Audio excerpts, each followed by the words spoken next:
Oh les gars, j'ai de la boue sur les chaussures.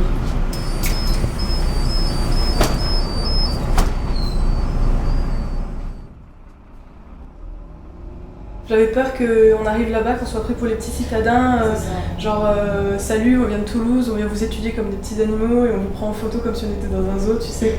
Là, je les ai trouvés super accueillants et même dans la configuration de leur truc, on voit très bien qu'ils s'attendent à recevoir des gens avec le sleeping. Et... T'as vu le panneau qu'il y avait à l'entrée là, tiens, c'est ta première fois au Bishkek, bah regarde.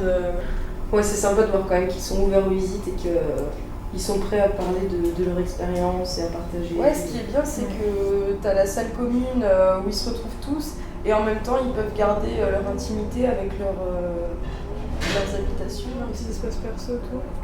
C'est un genre de coloc à 25. Coloc à 25, ouais.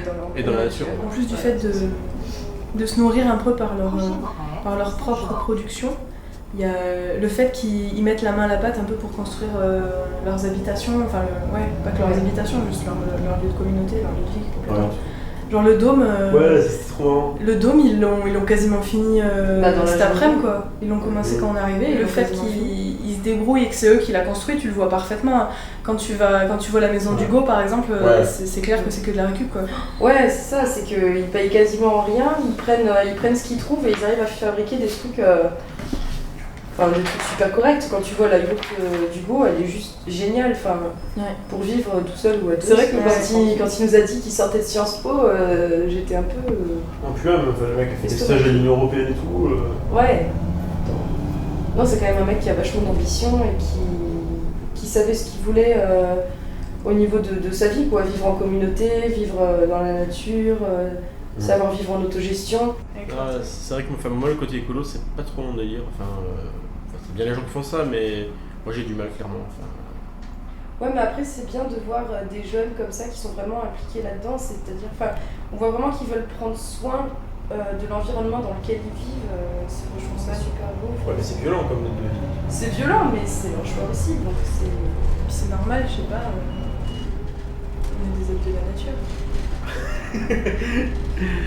Du coup, non, mais c'est vrai, c'est normal, ils respectent leur lieu de vie.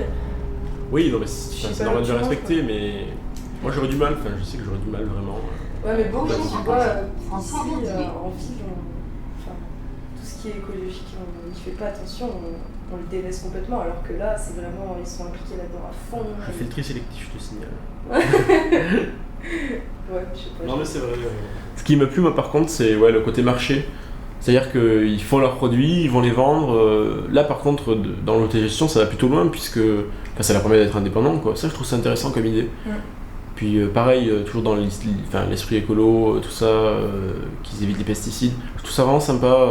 Dans leur culture d'oignons, de machin. Je sais pas, on a vu la serre et tout, et ça, par contre, j'ai trouvé bien. Que tout est naturel, tout est bien fichu. Ouais, Zermatt, c'est plus... C'est un autre parcours déjà, rien que ça. Rien que ça, parce que Hugo, il est descendu, il a fait une coloc pendant 2 ans, il a vécu dans une gendarmerie désaffectée pendant 2 ans, avec des amis et tout. Enfin, à chaque fois, ils étaient une dizaine, une vingtaine. Ouais. À chaque fois, ils étaient une dizaine ou une vingtaine, tu vois. Alors que Zermatt, il est descendu tout seul de Bretagne, quoi. Hugo, il est pas venu tout seul dans le sud. Zermatt, il est venu tout seul. C'est un parcours différent, quoi. Ah, c'est sûr que quand tu prends ça, tu décides de faire ça tout seul, tu dois vraiment avoir une vision des choses totalement différente. Ouais. C'est pas les mêmes motivations. Je pense que Hugo, il est plus parti dans un combat politique, si tu veux. Et Zermatt, il avait l'air d'être plus dans un combat contre la société de consommation. Oh, il était trop mignon, le petit chien. C'est trop mignon.